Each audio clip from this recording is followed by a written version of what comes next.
It's Yeah. like, oh yeah, you're still squishy and inferior, but I don't want you to die anymore. Yeah. Well, that's like equal to I love you, I guess, in Yes, Calamaria basically, I language. love you in her language. Yeah.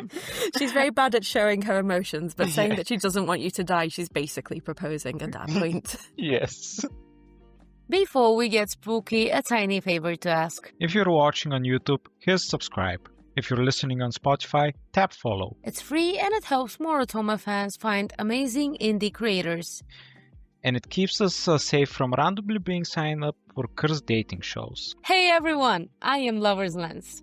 And I'm Morik. Today we've got a monstrously fun guest joining us. Glass, the creator of the Halloween comedy monster dating show visual novel The Boo-chelor. Where you're the star of a paranormal dating show choosing between 3 absolutely unhinged monster suitors. Glass, thank you so much for being here today. Thank you so much for having me. Could you tell us more about yourself and your experiences as a developer? Yes, of course. So I'm Glass of Glasswing Games. I'm a solo developer who has sort of developed a few games over the past sort of couple of years. I did a game for Spooktober last year, and then again for this year. I've worked on a couple of other projects as like a UI artist and a background artist, and I've got a sort of long-term project also going on in the background. So lots of visual novels and lots of hats as part of it. Now I'm curious, is this your first solo project? No, so the passion project that I've been doing in the background, that's just completely myself, completely solo. Last year, I did a lot of different things as part of that project. Had a few extra hands as help. But this is the first sort of released game that I've finished that is the solo project, yes. Honestly, it shows that you've had some experience in the visual novel genre before. Sometimes we have people show up here and says, oh, this is my first project, and I cannot believe it's their first project because it's so good, but I can believe that you have experience after playing this game. Need lots of practice. You do, indeed. And maybe give me a go sec, ahead. Morik. I have a question. Maybe Yeah. you can tell us like 1 or 2 sentences about your other project that you're talking, like the passion project, like because I got curious. Okay. Yeah, so that's called Ever After Trusted Secrets. I've been posting that a lot on sort of my social medias and whatnot. It's essentially you, the main character, have been isekai'd into another world as the saint, someone who will make a huge change in the world, and you can communicate with the gods. However, on the day where you're meant to receive your prophecy from the gods, you're betrayed by them. So you are left to fend for yourself by teaming up with one of 8 villains to rewrite your story and to discover why you were brought here and who was the one who truly betrayed you. So an isekai, but you're on the villain side. Yes. That does That's sound a interesting. very interesting premise. I am Thank very you. interested in that. Please give us a text when you're ready with that project. I am very interested in that. Definitely checking it out after this interview. Yeah. But for anyone hearing about the Boo-chelor for the first time, could you give us a quick overview of the game? What's the core premise? Yeah, of course. So The Boo-chelor is a comedy Halloween visual novel about sort of a dating show. It's a love letter to all the reality dating shows that I've watched before. Pull some of my favourite parts of all of them. It's all meant to be very silly. You're a character who has finally been chosen on your favourite reality TV show that only shows up once a year, and you've got a chance to choose between 3 really chaotic monsters to hopefully find love for yourself, or if not, at least become a viral trend on Crypta was, I think, my pun it's version. a win-win. Exactly. So the hook is actually so good. As you mentioned, our main character is Ghost. The main character is spending Halloween as an audience member of this Boo-chelor show, and suddenly we're randomly selected in parentheses, to romance monsters on live TV. So where did this idea of a paranormal dating show with a lonely ghost MC come from? So it came from, I was watching another reality dating show, because originally I wasn't going to do anything for Spooktober this year, mainly because I have other projects that I'm doing. But I was watching Celebs Go Dating, and I sort of was like, what would could I do something really just funny with this? And what would it be like if all the contestants were monsters? And I just started thinking of all these what ifs for how can I make a dating show into a visual novel. And then because the things that I love about dating shows is just sort of how it allows me to decompress and how fun it is for me. I sort of wanted to translate into that as well. So that's sort of how I came up with the idea of the dating show aspect. And to make it Halloween themed, I sort of went for that paranormal, funny monsters in that respect.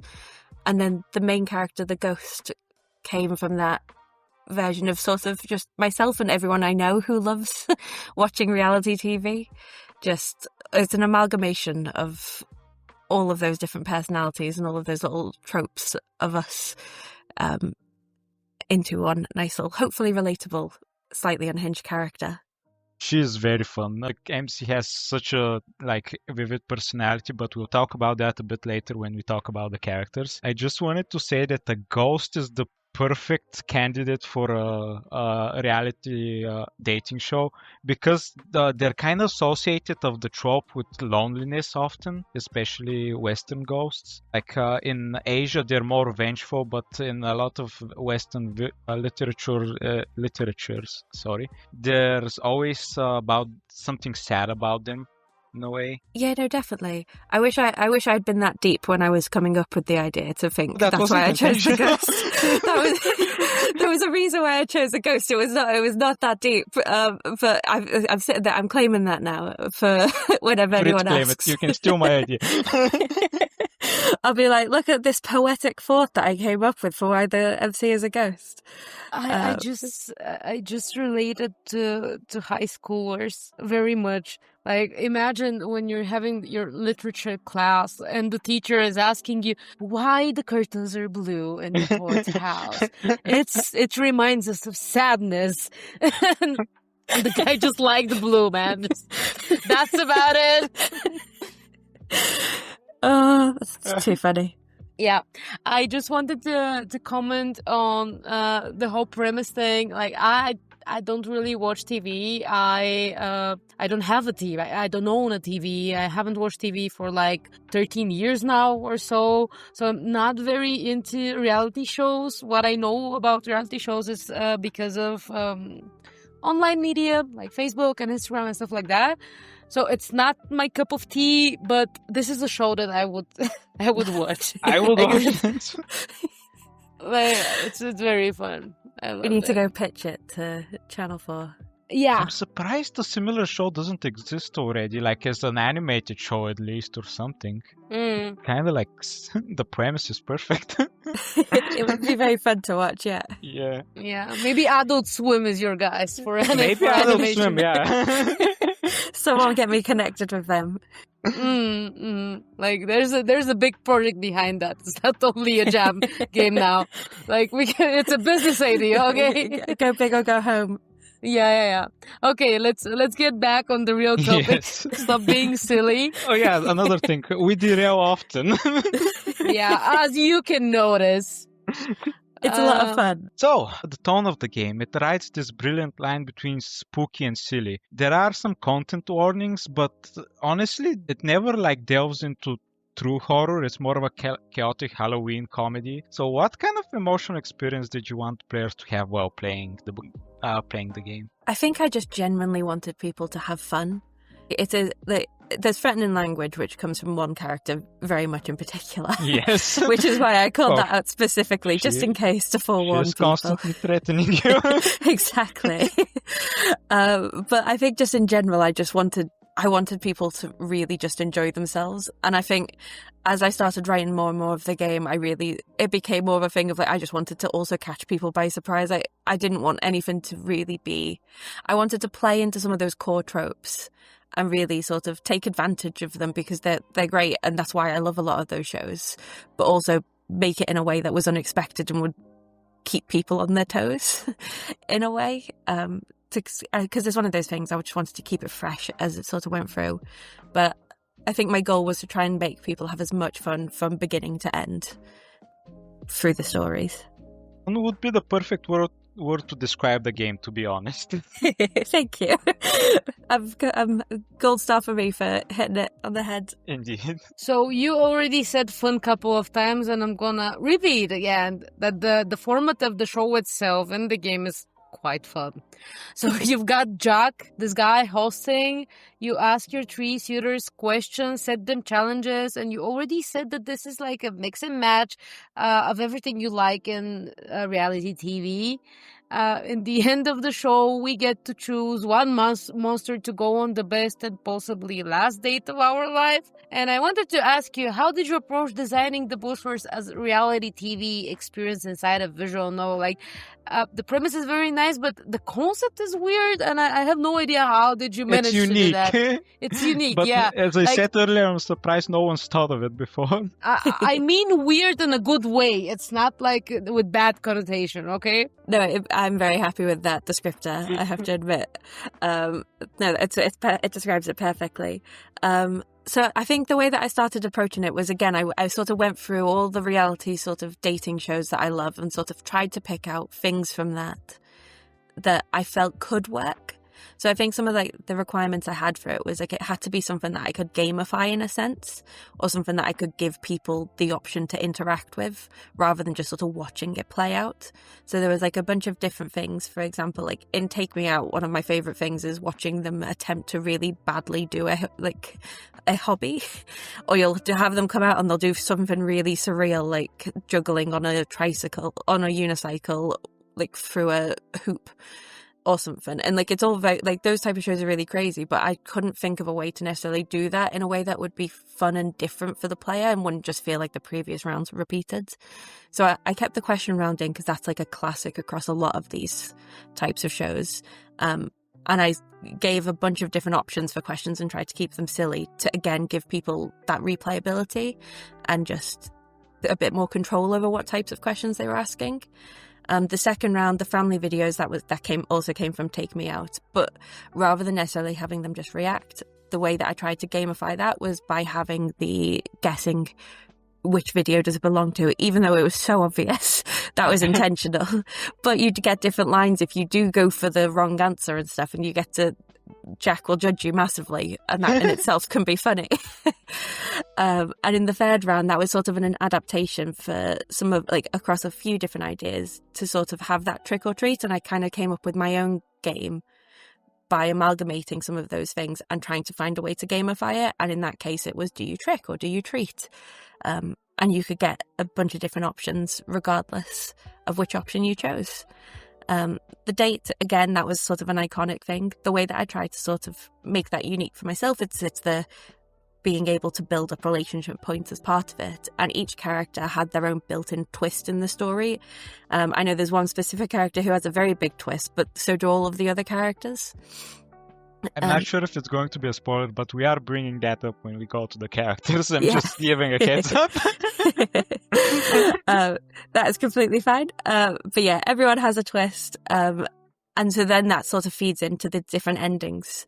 And then the whole ending part, that was taken from... the inspiration for that was from a show that I watched called... what's it called? Dress to Impress, where basically at the end of the date, they will say, do they want to see each other again? And I felt that was a very nice way to define and separate the endings in that regard. So there's a lot of... I've heard of that one, actually. It's actually quite fun. Me and my partner very much love watching it and judging people for the outfits that they're choosing. I couldn't find a way to incorporate dressing up for love interests in this one, but maybe in a future game we can do something with that. But yeah, you can add a dress-up game in it. It's gonna be like very fun. The future DLC. Yeah. But yeah, choose so your all... sheet. Just for the exactly.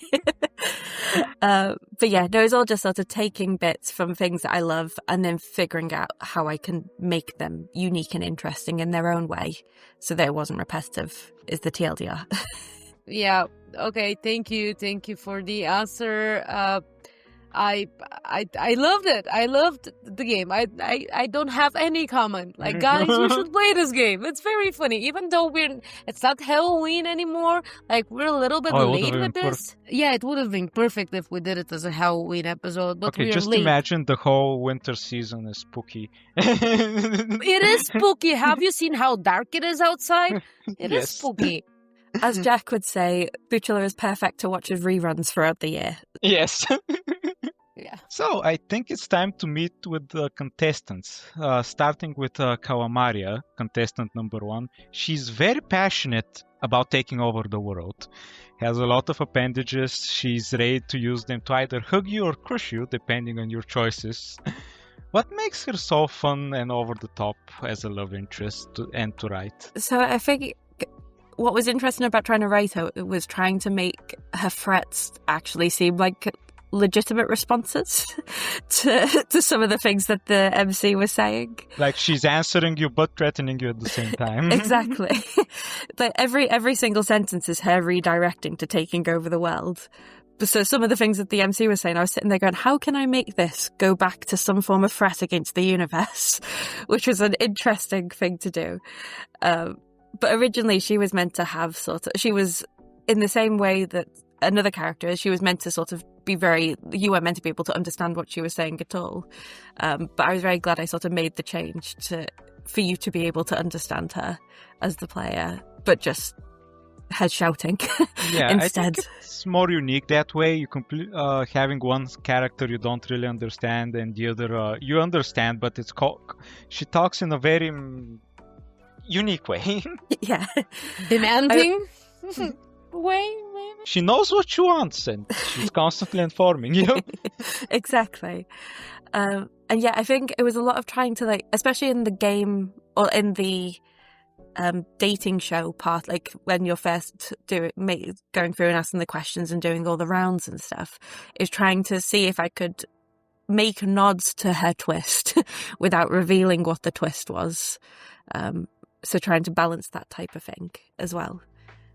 She was my first choice, by the way, when I Really? first played through the game, yes. I love her so much, so I'm very happy to hear that. She was very fun. And that twist, turns out she has a little secret shame of hers. Yes, that was very funny to write, and it was very funny to sort of draw and see her visualize her reactions to it as well. Yeah. I also like that she turns kind of nice after that if you say the right thing. She's like, oh yeah, you're still squishy and inferior, but I don't want you to die anymore. Yeah. Well, that's like equal to I love you, I guess, in Calamaria language. Yeah, basically I love you in her language. Yeah. She's very bad at showing her emotions, but saying that she doesn't want you to die, she's basically proposing at that point. Yes. Yeah. That sounds like some people that I know. We can all relate to Calamaria. Yeah. She reminded me of this character in this Rick and Morty episode. It's called Unity. Oh, I've never seen the show. Okay. Okay, you might find it fun. I will go and look it up after. Yeah. It's a but Unity character. She also conquers worlds in a very different way, but it's all kind of that. But she's trope also again. sexy, just like Calamaria, you know. Very in the technical sense because she doesn't have a body or whatever. Yeah. You see, Glass, we're a bunch of nerds here. I love We're it. going off topic again. That's okay. It's kind of on topic, I think. It's on topic. And as well. if you decide to watch Rick and Morty, just keep in mind that the show is a little bit too much. Okay. Just don't get scared. It's just random. But honestly, when you get used to that, it's a great show and I recommend it. Like, it's very fun, but it's stupid at the same time. Okay. So, Morik, it's time to ask for the good boy. Come on. Yes, we have Rex, the contestant number 2. Absolutely starving for love. Might just eat you up, literally. How did you approach writing for a character as eloquent as Rex? Rex was a weird one because I spent a weirdly long amount of time trying to decide what the best roar was whenever I was writing. I was trying to not just repeat the same roars, but also trying to communicate what they were feeling through just a growl was an interesting thing, but it was fun to do. I liked how, like, when I was doing different sort of growls and stuff, I was able to use the MC and Jack's reactions to kind of communicate more of sort of what they were feeling. The main sort of idea for Rex was that the MC and Jack would be almost their translator for the audience. The issue with the MC is that the MC hears what they want to hear. Yeah, so we can never really truly know whether anything that the MC said Rex said is what they actually said. Just making things up at the beginning. So the MC can understand them. Just the MC maybe translates that into their own sort of what they want to hear language, instead. I guess. Exactly. Jack also can hear exactly what they're saying, but Jack is also a bit chaotic sometimes, and sometimes he'll correct, and you can see that sometimes when he's like, I don't think that's what he said, or like he's doing that little judging expression. But other times he's like, he does what's entertaining for the show, so Rex has had to suffer a little bit as a result. Oh, poor him. But they were very fun to write, and their date and story was also really fun, and like I was really excited as I sort of got to their endings. So I've been very I've been enjoying the reactions for that, because I'm like, yes, so, like I can't show it in the trailers, but look. I want to mention I was able to figure out the twist for a meta reason. So I saw the voice cast list on your page, and I saw that Ryan was voicing Rex, and I've talked with him from previous episodes. We've talked to him, and I was like, "Those growls! Did you hire Ryan just to growl as Rex?" Wait, it doesn't make sense. Ryan has a great voice. He has a great voice. This is not all. Something's coming. Yeah. To be fair, I'm glad that you're able to figure it out from that, because I was like, I remember sort of when I was speaking to Ryan and stuff, it's like, do not worry, I'm not expecting you to just do a bunch of growls. When I was doing auditions, though, there was a bunch of people who just started growling, and I'm like, I appreciate it. But yeah, Ryan was perfect for it, especially for the Rex twist. I think his voice shaped what Rex ended up looking like in the end. So... Oh, Ryan is such a cool guy. I mean, his personality is very, very nice, and I feel like he's an amazing person to work with. But we're going to comment on the voice acting a little bit later, because I have to talk about Dave first. So that's our contestant number 3. He's just a guy. Or at least that's how it looks in the beginning. So he's the most painfully average human man who somehow ended up on a monster dating show. How did Dave evolve from just some random guy into this fan favorite chaos magnet? I honestly have no idea. I wasn't expecting him to be as popular as he ended up being. But I do think... I just think I think it comes from the comedy of just he's stuck there with 2 monsters, and all of the promotions that I've done around him has always been him just screaming and being absolutely terrified. And I think when I started writing him, he just got more and more sort of scared throughout. And I think it's his reactions then balanced with MC's and Jack's judginess. Because in reality, David's reacting as when I was writing him, I was like, okay, how would an actual normal person react to this scenario?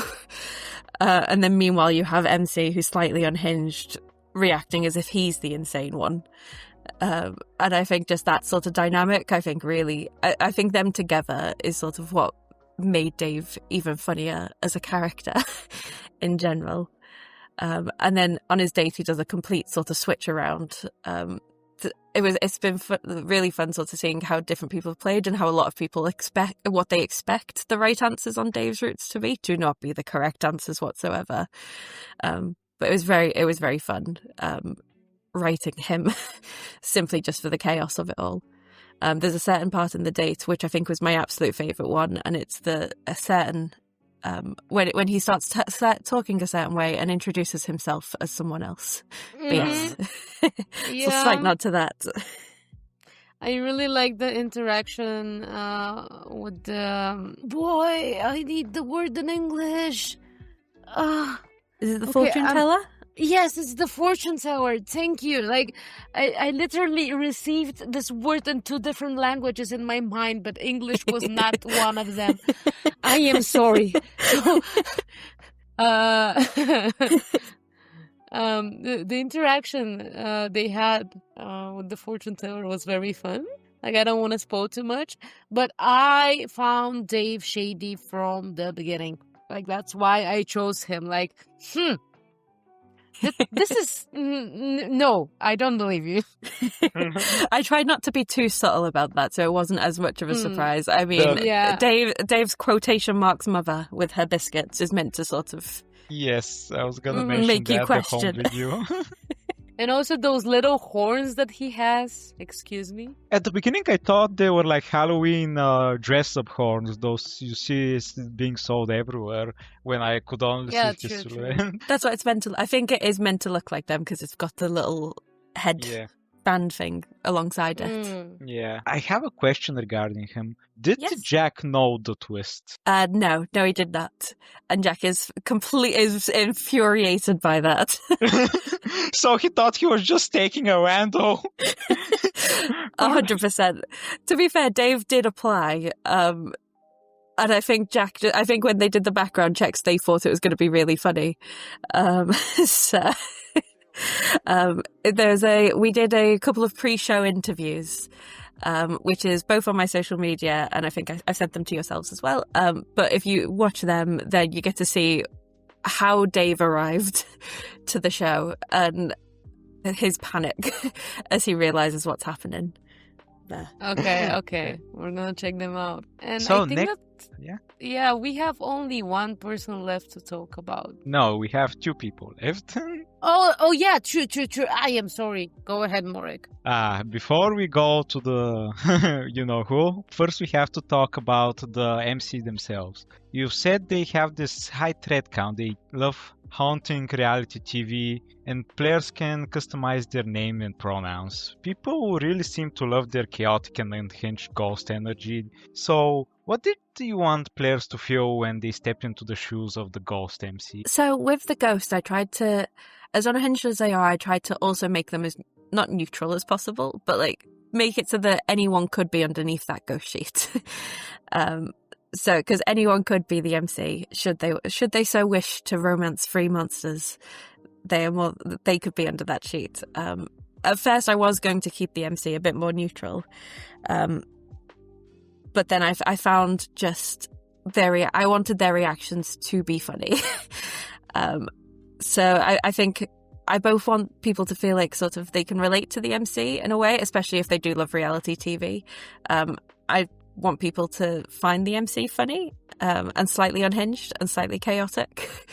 And yeah, I think it's just want them to enjoy the interactions that they have due to their chaos, really. I really love that they're familiar with all the tropes associated with reality TV and dating shows in particular, and intentionally play into them when when they're on stage. Yeah, well, they love reality. I think the thing is I think the one defining personality trait I made for them was that they love reality TV. Yes. So in this sense, they really want to make it. If they're going to be on the show, they want to make sure it's the best show ever. Like, at least from their perspective. Yeah. Well, honestly, as I said, I am not into reality TV that much, so that ghostly energy of I love reality was, I couldn't vibe to it that much, but I still love the character though. Like, I didn't felt like I am playing the character, but I enjoyed every second of it, nevertheless. Yeah, they did feel at times like their own character, but you're still like guiding, but you're the one guiding their decisions. Like you're the narrator in their head, like telling them, like, you're think this, the voice think in the that. head. Like, hello, Ghosty, this is the right thing. I mean, I love that idea. The player is their conscience. Yes. And we all steer them more towards more chaos. But I love it when the main character has like their own character. Like it's not a blank sheet. It just comes with a character. It's nice. So we have only one person left to talk about now. This is like a true statement right now, and it's Jack. It's that's the amazing pumpkin spice host for the evening. He's like very sassy, dramatic, obsessed with making good TV. He's a showman. And judging by the comments, a lot of people wanted to date him as well. And honestly, I am those people as well. Who is Jack to you as a character, and how did he become such a scene stealer? Yeah, so Jack was one of the first sort of characters that I came up with. I think the host is always such an important part of the show, whether it's someone who is usually there on screen, or someone who is like doing a voiceover. I think I really sort of tried to go for that sort of. Whenever I've watched dating shows these days, the person doing the voiceover is always slightly judgy. I say slightly; they can be very judgy, and have that sort of that sassy energy. And I think just sort of making light-hearted fun of the characters without sort of going too far with it. So that was the type of energy I kind of wanted Jack to bring. And I also sort of wanted him to be his own distinct and defined character, because he is the face of the show. Like, he's the one who created it. This is his baby in that sense. And sort of the show is built around him, even though he steps back a little bit and lets the MC sort of take over. I think I think people have just really seemed to enjoy the interactions he has with the MC.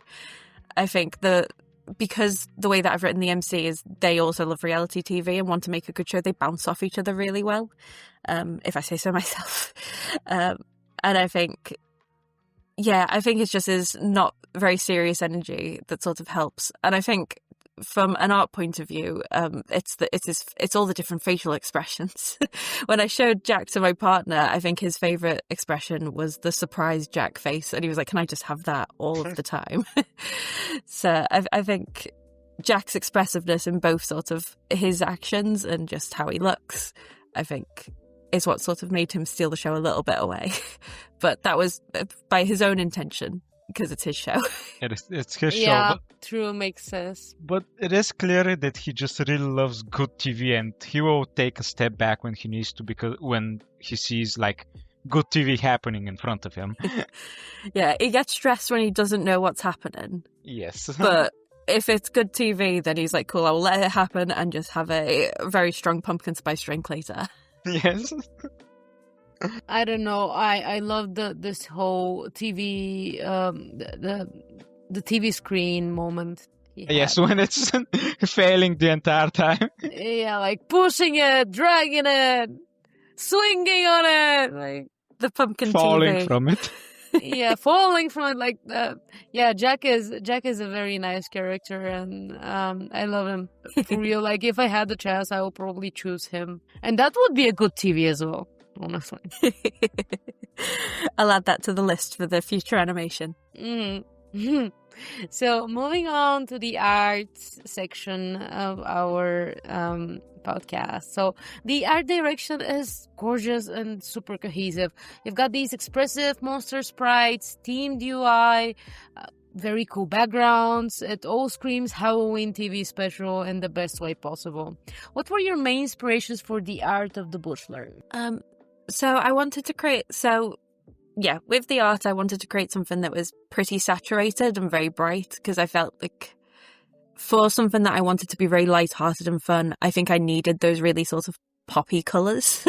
So I used Jack as sort of the main inspiration for things like the set and like the UI colours, because again, it's his show, it's sort of themed around him.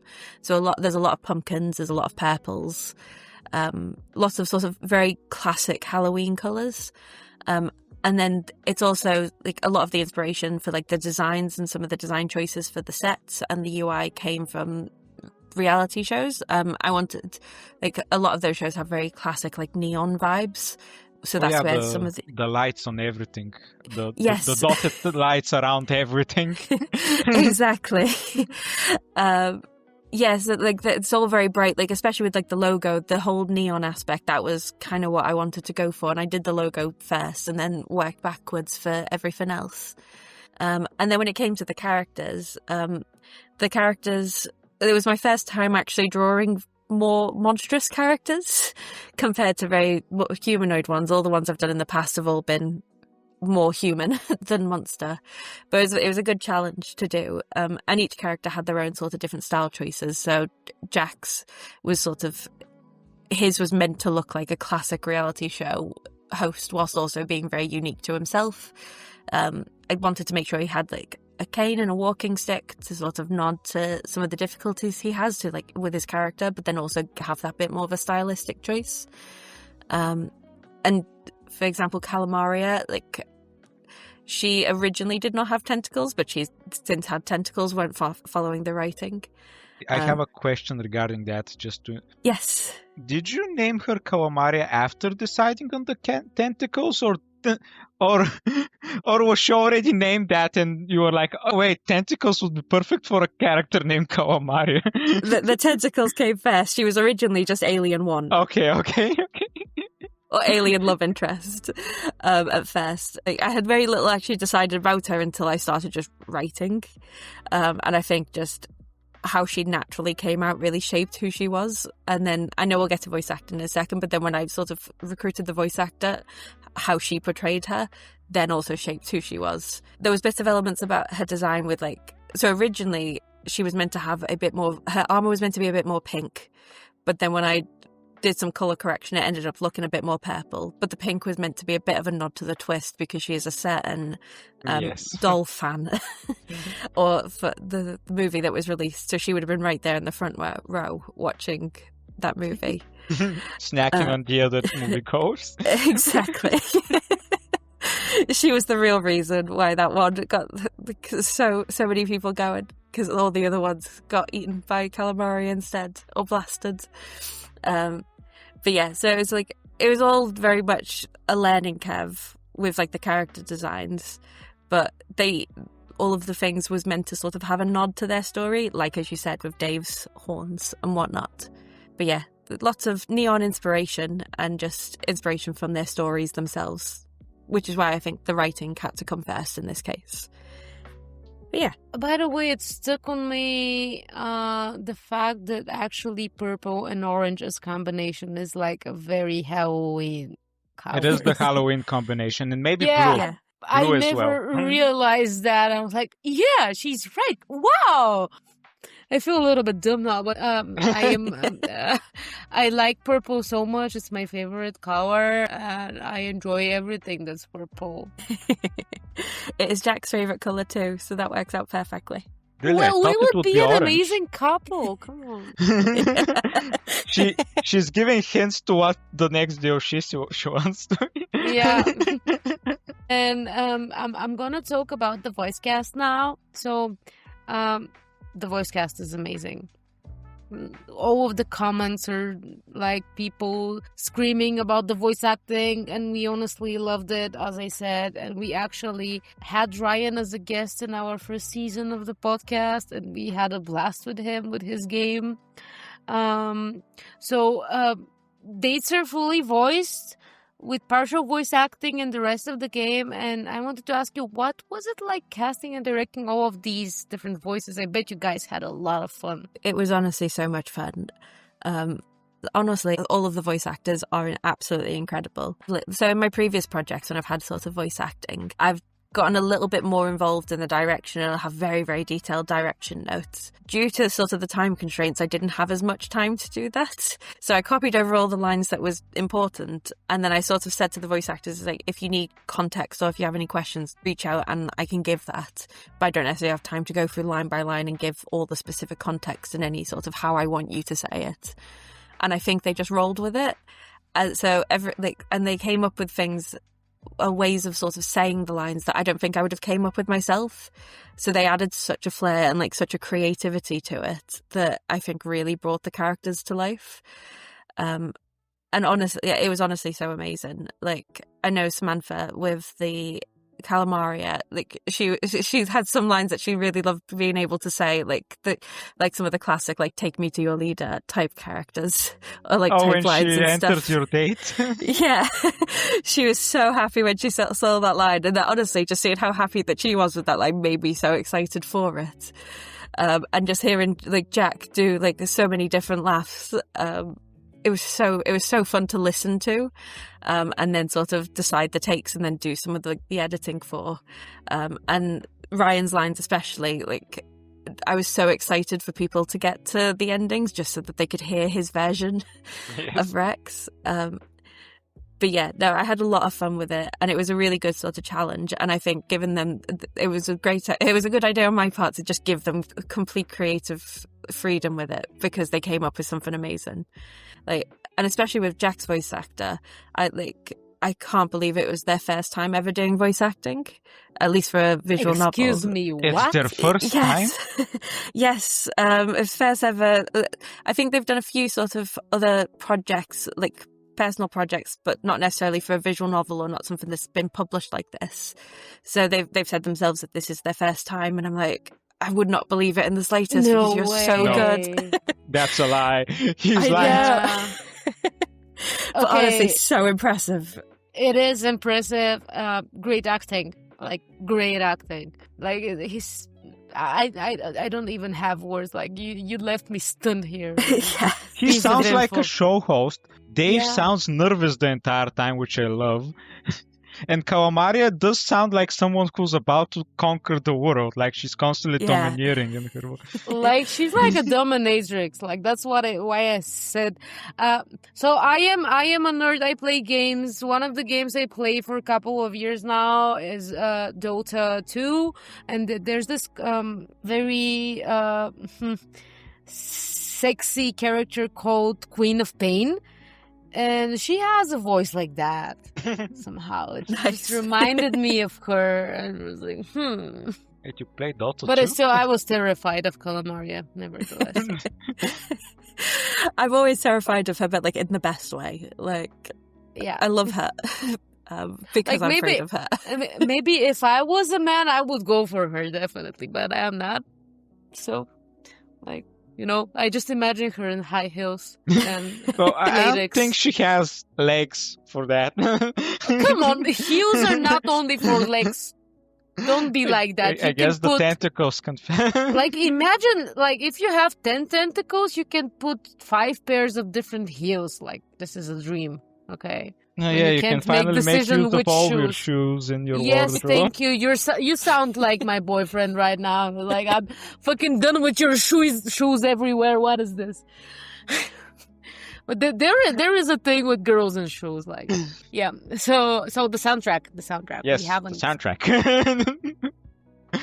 So, the audio does a lot of heavy lifting in setting that spooky, silly Halloween mood. What kind of music atmosphere were you going for with the Boo-chelor? I think one of the things that I kept saying to our composer was it needs to be silly and jazzy. Like, spooky, silly and jazzy were the 3 words I just kept repeating constantly. Because I think one of my favourite tracks, and one of the ones that I was really, really excited for, was sort of that theme tune track. Because I was like, it's a Jack show, he has to have his own theme tune. And that's the song that sort of plays when the show first sort of kicks off and Jack makes his entrance. And I think they absolutely nailed it. It's also the one that sort of plays during the main menu. Oh, yeah, I did notice. Yeah, it's meant to have a bit of that 80s, like, theme song nod, whilst also having a lot of that sort of Halloween feel. Something that wouldn't be out of place with a bunch of skeletons dancing around is how I imagined it in my head. Hence the jazz. Exactly. It has to be jazzy. It has to be suitable for skeletons to dance around. But yeah, we tried to keep it really simple with the music. The theme tune for the sort of key introductions and for sort of the closing. Another one for the rest of the show, because we didn't want it to be too overpowering, so that we could still hear the voice acting and so people could focus on the show itself. And then one with a slightly bit more of a romantic air for the date itself. They did end up making another track, which then I kind of hijacked to use for some of the adverts. But yeah, no, it ended up being a really good, like, it felt very cohesive when they sent it all to me. And I was very happy with how spooky and jazzy and silly it ended up sounding. So they did an amazing job. Yes, it does fit the tone perfectly. And I could say that it's kind of catchy, but it's not the type of overwhelming catchy, you know? Not a near one? Like, it's just like dancey. You could just listen to it and you're like, well, that's a nice tune. You just bop to it. Yeah. I'm bopping right now in real life just to demonstrate. Yeah, me too. We are all just silly dancing skeletons to this song. Yeah. I am sick of this flesh prison at this point. So, next we're digging into scope. You've got 50,000 words total across all branches, around 16,000 for a single playthrough, 4 endings per contestant, so 12 endings total, and voice acting across the game. So for a game jam, for a jam game, especially something made during Spooktober 2025, that's kind of a huge project. What were the biggest challenges in writing and structuring such a branching, comedy-heavy visual novel on a jam timeline? I think it was trying to make sure that I didn't lose the sort of momentum with it, because for day one I knew that the writing was the thing that I had to get done first. I think I did the jam last year and sort of I'd prioritized doing a little bit of art first, and I knew that sort of so much relies on the writing, and especially since like a lot of the character designs did end up depending on the writing, I knew I had to get that done first. I'd done an outline beforehand, so I sort of knew what I was working towards, which sort of helped structure it a lot. But I think sort of one of the biggest challenges is sort of as I was doing the writing, and I think the comedy is just in itself difficult to write in general. It is the hardest genre to write, if you ask me, because it's the only one that doesn't have a fail-safe if it fails. Like every other genre, if you do it bad, you might make it so bad that it's funny. If you fail at comedy, you don't. it's just bad. Yeah, no, and that was exactly my fear, and sort of trying to maintain that momentum throughout. Like honestly, like I'm used to writing like things with angst, and I'm sitting there going, I can't, like, if I make this angsty, it's going to pull away from it. So all of the angst ended up piled on Dave, in his fear for everything. But I think that it was trying to sort of keep the consistency across the entire game. So that it didn't feel like all of the comedy was concentrated at the beginning, or that I'd sort of put all of my energy in at the beginning and then by the end got deflated and then the endings fell flat. So it was a lot of sort of just powering through and writing and trying to keep everything as consistent as possible. So a lot of sort of reviewing as I went and making changes and having to do that really quickly, because as you said, it was a month and I had to get that writing done within the sort of first week and a bit. Otherwise everything else would have been slowed down. I think I ended up spending about 2 weeks just on writing, and I was very grateful that the voice actors were patient and waited for me to finish. But within that time managed to get all 50,000 words done, and got a full game. But honestly, it's quite impressive all of that work for being done in a month. That's very little time. Yeah. Like, I am always impressed by jam games, especially polished jam games. But great job. Yes, great Thank job. You. Thank you so much. And as I mentioned earlier, comedy is a very hard genre to do, especially in linear media. It's even harder when players get to choose different routes and responses. Yet you packed the game with all kinds of fun, actually entertaining puns and memes, and didn't overdo it, if you ask me. So how did you approach writing the humor across the multiple routes and endings? So I think a lot of it is just my own humour, which I think helps. Everything I wrote in the game is something that I found funny. You have a good sense of humour then. Thank you. I think I approached the game with the mindset of, it doesn't matter if no one else finds it funny because I think I'm hilarious. And I think that helped. Because the minute I took the pressure off myself I started off going, I think I need everyone to find it funny, and then I was like, no, if everyone finds it funny, I'm not going to be able to do that. Let's just focus on what I think is funny and then hope that other people find it funny after. So there is a lot of British references. Like, I've seen a few people play it and sort of, they might not have sort of caught on to some of the things like the Hexco meal deals, which is a nod to a £3 meal deal, which is a very British thing. But there's a lot of British humour in there. Definitely went over my head. There's been very, very few people who've caught on, but luckily they found it funny enough just for other reasons. Yes. But there's a lot of British humour. It's a a lot of things that I just find silly and funny. And I thought, rather than necessarily trying to show it in, I've just sort of went, as I was writing, it was like just wherever feels natural, just put stuff in. And then when I was sort of reading over, if it felt too much, it was just sort of paring it back a little bit. But luckily I didn't need to pare too much back. It was just because there was enough story to balance out the humour. And I think Jack in itself, if I went going for Jack being the one who cracked the more jokes, helped a lot. Yeah. Maureen, do you remember when we started preparing for this interview, I told you Glass is going to be a very fun person to talk to. This is going to be a very long podcast because we're going to talk a lot. And I was right. You are correct. Yeah. You are correct. Yeah. Well, I guess I am a fan to your humor as well because you managed to get to me. I am a grumpy little dwarf that hates humor, but this worked out for me. So, thank you. I think a little spoiler about myself. I've actually done stand-up before. Oh, Really? So I think that has helped a little bit because I did stand up back when I was at university, and I'd read like a few books on how to do it. So I'd like to think that helped a little bit with timing the humour. You had some Definitely. experience with the Yeah, I think genre. one of the key things that they sort of teach you is that you're not meant to try and fit jokes in throughout the entire time. You've got to create a build-up for the joke to be able to land. So I think that's sort of the balance I tried to strike with this as well. So, yeah. Oh, it makes sense. You're building up and then hitting them with the joke Exactly. in the face. and most of the good stand-ups that I've watched, they always have some kind of a dramatic story behind. Like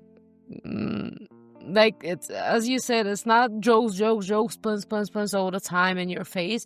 It's usually something like a heavy topic or maybe a serious topic. Like it doesn't have to be a sad topic or something, but it's gonna sound a little bit weird. Maybe I'll cut this out.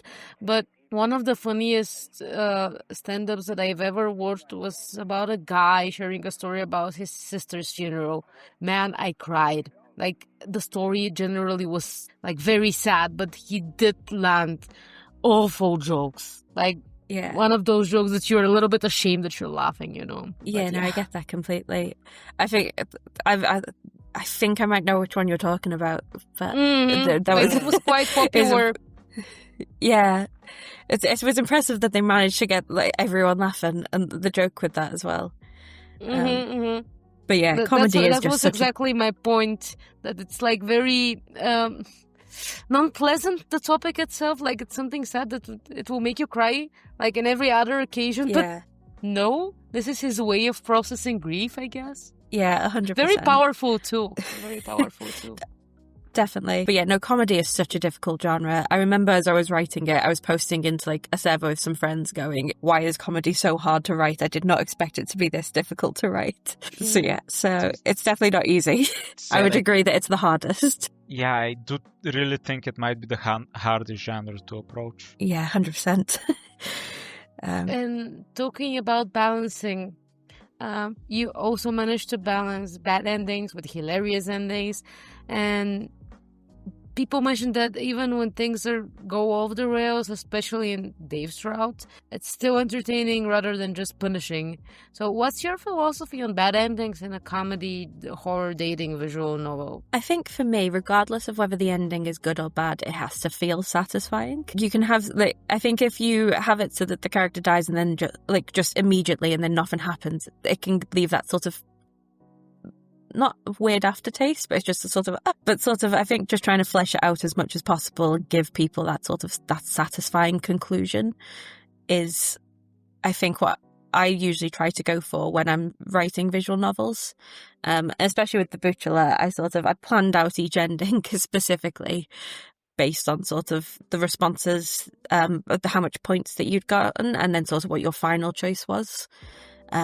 And it's about sort of for myself, I like to try and make the endings really unique from each other. I tried to make it so that none of the endings were similar. Like, all of them had a nod to maybe the character's twist or their personality, but it wasn't necessarily like a rehash of each other. Yeah. But I also, with the endings, I tried to also then format it in this classic dating show way where, like, on the dating shows, they will always have it. It's like 2 months later, here is the update about the character. So then that sort of, it gave a very consistent format while still giving that sort of satisfying conclusion that you would normally expect from that type of show. And yeah. Mm-hmm. When you said a lot of game shows have that 2 months later, what do the characters do? I vividly remember, like, I don't remember where I watched it. I think it was back when I was with my parents and they did watch game shows. Most often it was, they split up. Yes. Yeah, I tried to, at least for the good endings, I tried to have I wanted them to be happy together. Yes, whatever that looked like for each of the characters. I did enjoy that. I'm not sure that Dave was happy in my ending. You did tell me about that. I'm curious, which ending did you He ghosted me, which is funny because I am a ghost. That's technically not his good ending. That's his good ending. That's not his good ending. Not his good ending. Oh. Okay. Well, I guess that it makes sense. I somehow. Oh, come on! Really? Play it again. Get the good ending. Yeah, it's. Oh, I'm sorry. It's okay. I'm sure you'll be able to find him again eventually. Yeah. Like summoning him. Exactly. Somehow. Okay. You might meet a bunch of other Daves along the way. Yeah. Like, there's always a good Dave around the corner. Exactly. There's plenty more Daves to summon. So, from the dev side, you handled writing, art, sprites, UI, background, programming, went by basically everything. For folk listening who might be working on their own jam project, what did you learn about the scope, tools, and pipeline from making the Boo-chelor? I think the main thing from the Boo-chelor was sort of, I learned what I could handle. And I think before you sort of start a jam game, it's being really honest with yourself about what you can handle. So sort of I knew from last year what I was able to do for that game. So I was able to sort of, even though I was doing a bit extra for this one, I was sort of able to account for that. With things like scope, it's whatever you think you can scope for, always plan less. Because originally my idea was slightly larger, and then I sort of descoped to make it something that I felt could fit within that time frame. I tend to also use like an Excel spreadsheet to track my progress and to track all the assets. Like, I find making a list really, really helpful to go, here's everything I need to do. Otherwise, my brain will just completely forget it or really be like, I've only got these 6 things to do, when in reality, I've got like 17 things to do. So it's always just being really honest with yourself and also giving yourself a buffer for every single task. So for example, like I thought I could do the writing in a week and a bit. It ended up being closer to 2 weeks, but because I'd accounted for that buffer, it meant that I wasn't sort of, by the end it was still a bit tight, but by the end I wasn't sitting there going, oh no, I'm going to have to like cut the game. But yeah, still manageable. Yeah, everything was still manageable because I'd given myself the buffer. But another thing that I also did was sort of gave myself, I figured out what my plan B would be. because you can never know what's going to happen in reality, and you can never know, like, something's always going to pop up that is completely out of your control. So sort of figure out what you need to be able to, like, what you can do in that case. So say, for example, if the musician had to drop out for whatever reason, was there any royalty-free soundtracks that I could use, etc.? If I wasn't able to finish the backgrounds, could I reduce the scope of that, etc.? So I think it's just always being really open about having a plan B and deciding when to check in at the different points of the jam to go, do I need to start using those plan Bs, etc. I was very lucky I didn't have to really use those plan Bs this time, but it's always good to have them just to be on the safe side. Yeah. You did say using a lot of sheets. We also tend to use a lot of sheets here. We also tend to rely especially on Google Docs to keep track of things. Google Sheets, actually.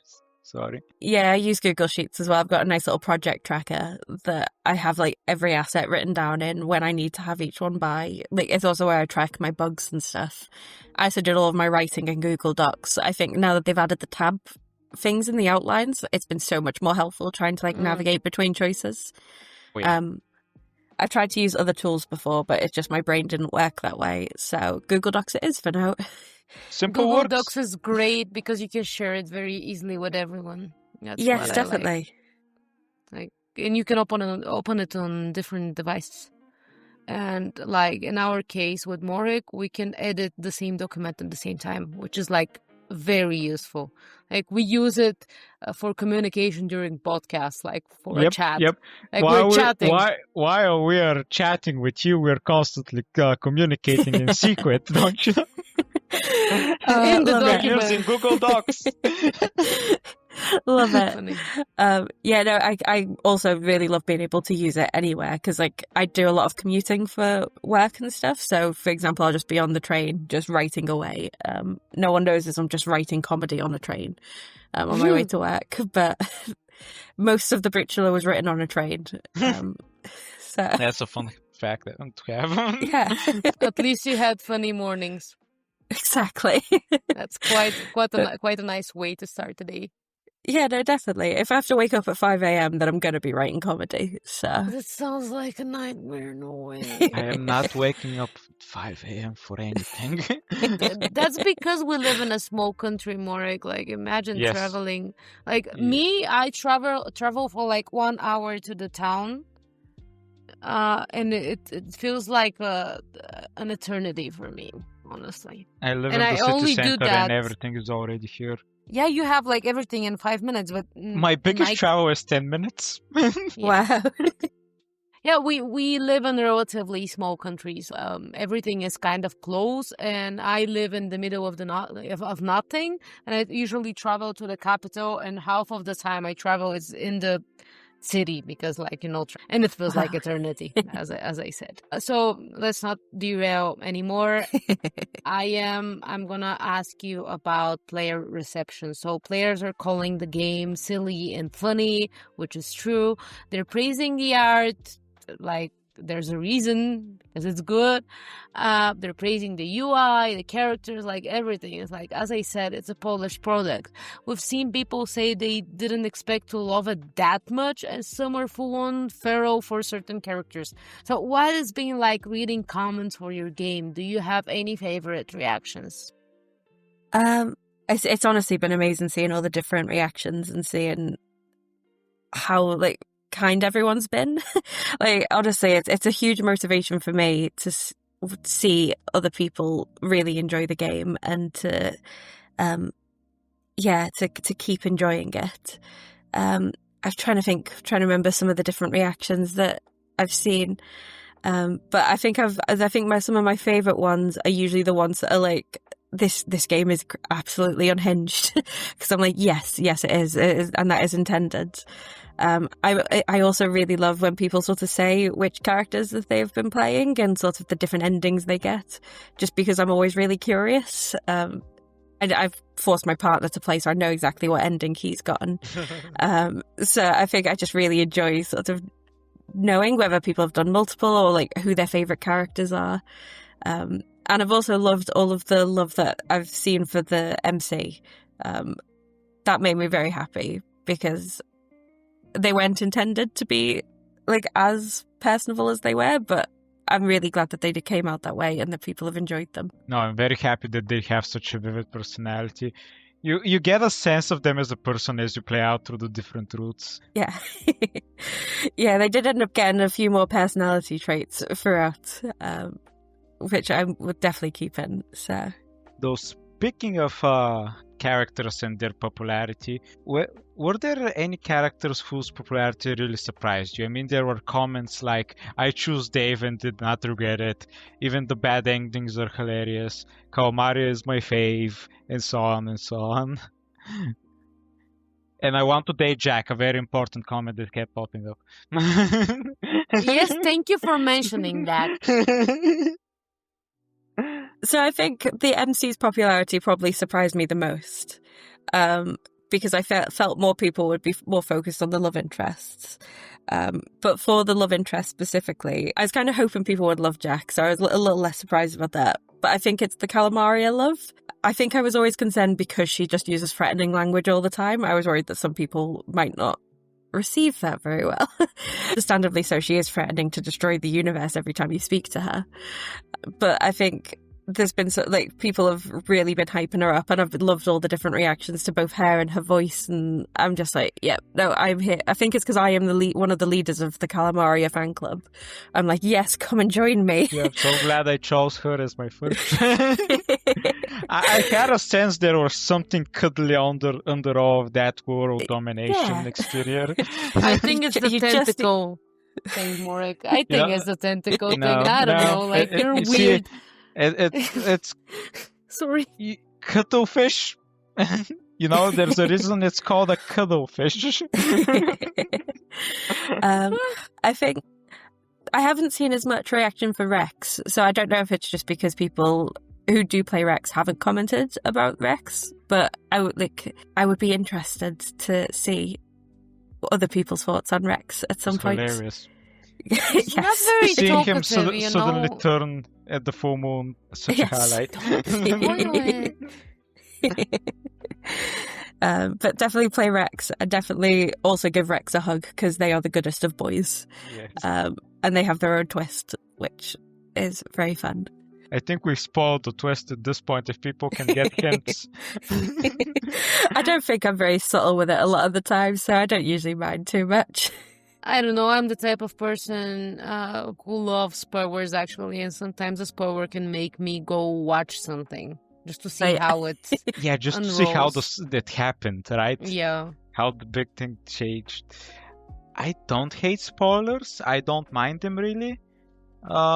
Depending on if the whole show relies on you just not knowing this thing, because sometimes that's the case. But yeah, I think if it was a more serious game, it could potentially having the spoilers might be a bit disappointing. But I think because it's this game that doesn't take itself too seriously, and it's all very self-aware and silly. Yeah. I think the spoilers.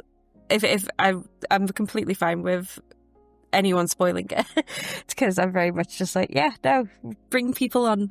yeah. Yeah, and I enjoy talking about it, so any chance I can do. So How can especially you keep the them a twists. secret, right? Exactly. But now moving to the big question, we've seen you hint a bit about that maybe something Jack-shaped will happen on the horizon. Without getting yourself cursed by the spoiler demon, what can fans expect next from the Boo-chelor universe and from you as a creator? Well, I wanted to give something back to all of the I Want to Date Jack fan club. So it's currently in process. We are planning on expanding just to sort of incorporate an additional Jack route. There will be very specific conditions to be able to date our pumpkin-shaped host. But at some point in the future, I'm working with their Jack's voice actor to bring and let people romance our favourite pumpkin host at some point soon. Okay, I'm sure that's exciting for you, Lance. Yay. And yeah, nice. So Moving Lost on for to the words. exclusive, yes, moving on to the exclusive content part of the show. So we always like a little exclusive for our listeners. Can you share a small tease about the Boo-chelor, even though you already did with this Jack news, but still maybe something more? else is up.